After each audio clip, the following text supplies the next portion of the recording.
Hi, my name is Ryan Kendrick. I'm a musculoskeletal physiotherapist and the developer of dynamic tape. Now let me start out by saying dynamic tape is not a kinesiology tape. It's designed with a completely different aim in mind. We apply it very, very differently, and it has very, very different physical properties. To illustrate this, we'll just do a quick demonstration. So here I've got a force gauge, a smart handle, and this measures the amount of resistance that we can create. Usually use it with our resistance bands. Now here we can see on the dial that it's measuring 0, and actually when I stretch our kinesiology tape, I've got three pieces of 2-inch or 5 centimetre kinesiology tape here, and when I stretch, the dial actually there doesn't move from 0. There's no significant resistance through range whatsoever.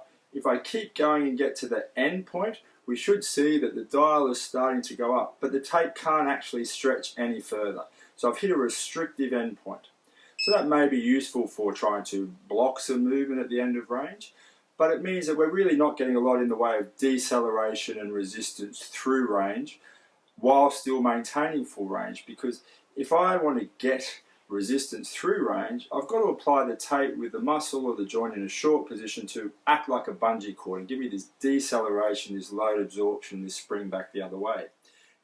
Now if we compare with our dynamic tape, this time we've got 2 layers of 3-inch tape, so the equivalent amount of tape. At first we had 3 layers of 2-inch, here we have 2 layers of 3-inch, so the equivalent amount of tape. And what you'll see is, if we look at our dial here, is as soon as I start moving, we start getting resistance. There's 4.4 pounds or a couple of kilograms straight away. If I go a little bit stronger or a little bit further, we're up to 6.3. Now the interesting thing with dynamic tape is it's visco-elastic. What does that mean? It means its stiffness is dependent on the rate of strain. In other words, the faster we stretch it, the stiffer it becomes, or the more resistance it provides. So if I go a little bit quicker, now we're up to 16.2 pounds of force. If I go much quicker, there we have nearly 26 pounds of resistance or force, but as you'll notice, there's not a lot of stretch occurring on the tape. This is happening very quickly each time the tape lengthens just a little bit. Now as I say, it's visco-elastic, so the faster we move, the more resistance we get. So if you're going over on your ankle, or you're running, or you're jumping, or you're throwing, you will get more resistance and more deceleration because of the nature of the tape. You will also notice that there's not much in the way of an end point, and that allows us to get the tape on in that short position and then still get our people through full range, so we get that bungee effect and that recoil effect occurring. So very, very different physical properties, used very, very differently. Now let's give you a little bit of a benchmark to compare against. So here we've got a resistance band in here. In this case, the blue in this particular product is the extra firm level. And let's just see what happens here. So we can stretch that one out, and we're hitting about 7 pounds of force. Okay. If I go quickly, we're still 8.9 pounds of force. Okay, 12.5. So we're comparing that. We were getting 26 pounds, or about 12 kilograms of resistance with the double layer of the 3-inch tape with the dynamic tape. Here we're getting less than half, or about half of that amount. Okay, so very strong resistance that we can create. Why are we concerned with creating this resistance? Well, with dynamic tape, we're very keen on managing load, managing movement patterns, and managing function.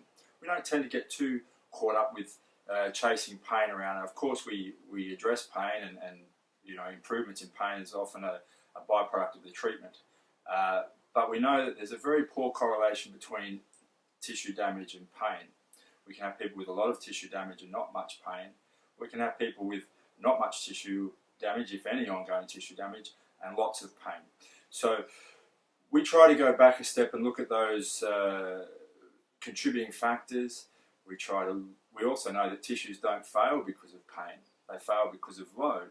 There's lots of work, if we look at our tendinopathy, to show things like compressive load and tensile load. That combination of the two will bring on tendinopathy most rapidly. Some of the work of Suslowski, Sean Docking and their colleagues. So we want to manage that load. That's things like our Achilles tendons, our patella tendons, our jumper's knees, our rotator cuff problems, and so on. We also do know that for lots of things like our muscle tears, the more we load it, the more it does in fact hurt. And so we want to be able to manage that load, which will also then help in managing pain. But as I say, the tissues don't fail because of the pain. That's an output or a result. So we want to manage some of those contributing factors leading to it, whether it's directly or whether it's indirectly. We also want to manage movement patterns in the absence of pain. And that also follows on to managing function. We may have somebody who has a foot drop, who's had a stroke. They don't have any pain, but in this case the load we're talking about is the resistance or the force of gravity acting on the foot, and the person unable to overcome that resistance to lift their toes, and subsequently they're more likely to have falls by catching their toes on the ground, for example, when they're walking, or they may have difficulty getting up stairs to lift the toes up the stairs and so on. So we can use that strong resistance and recoil in the tape to actually help overcome that resistance of gravity, or overcome that force of gravity, to maintain their foot in an improved position. And we see this immediately when we apply the tape. We'll get a 20-30 degree improvement in their range of motion or in their resting position immediately, and consequently we see changes in their gait speed, in the angles of their feet and so on when they're walking, and a reduction therefore in risk of falls. So we're very much looking at managing load, managing movement patterns, managing function. We also know that movement patterns change in the presence of pain. If we take people with low back pain, for example, they may get an episode of back pain. They may be told by well-meaning people, look, you mustn't bend your back, you've got to keep your back in neutral because that's going to hurt your back if you bend your back.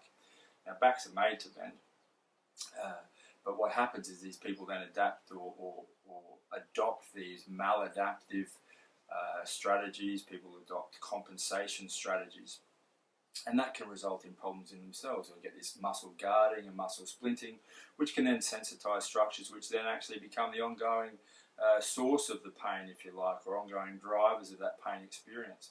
So by taping and managing that load, we may in fact be able to help them to restore more normal movement patterns, relax some of those guarded muscles, reduce the fear of movement, reduce that fear-related pain, and also that pain-related fear, which is a bit of a vicious cycle.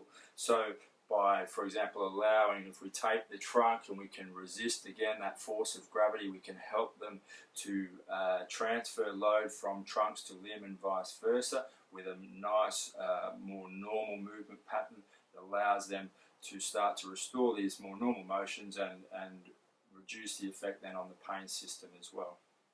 So there's many ways that we can do that. We also know that locking things up generally, or if we go the other way, movement is the way that we generally dissipate load. So if we lock things up, as is the case with our rigid athletic tapes, then we reduce the capacity to dissipate load at that part of the body or that motion segment. So if we lock up somebody's ankle with their sprained ankle, we might restrict their range of motion at least for a little while, but then they can't use their ankle strategy for their balance, which is very the primary way in which we maintain our balance, but also they can't accommodate to the ground surface as well. They can't have small, fine movements to dissipate load, and that load, those ground reaction forces, have to go somewhere else, so they're shunted to other parts of the body, which may potentially lead to a change in forces there and possibly increased risk of injury somewhere else.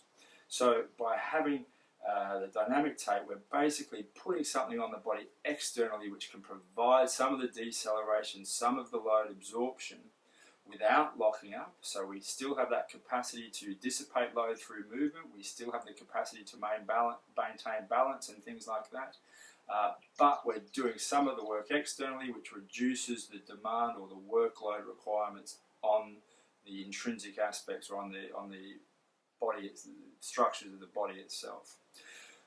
In really simple terms, it's like basic physics really. If I have my arm here and I want to lower it down, gravity is applying a certain amount of force on my arm that I must resist to control that movement.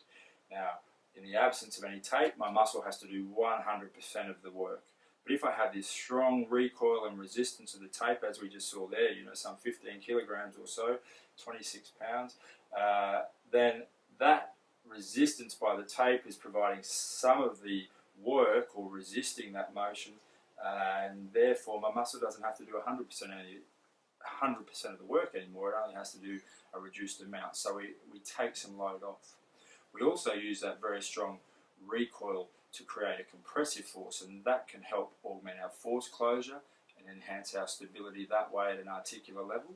And we discuss some of these things in our videos on this website and also obviously in our workshop. But just remember, it is a very different product. It's used very, very differently to kinesiology tape. There's a lot of force going through it, which means that we have to apply it correctly to ensure that we don't get issues with the skin, because we have to be able to tolerate the amount of force and the amount of load that's going through there. It also means we have to apply it correctly so that we get good adhesion, because again, there's going to be a lot of force pulling on these ends of the tape. So please watch our videos in terms of correct application. Get along to a workshop. Get your head around this different way of taping, and you'll find that it's a very useful adjunct to what you may be doing with your other tapes.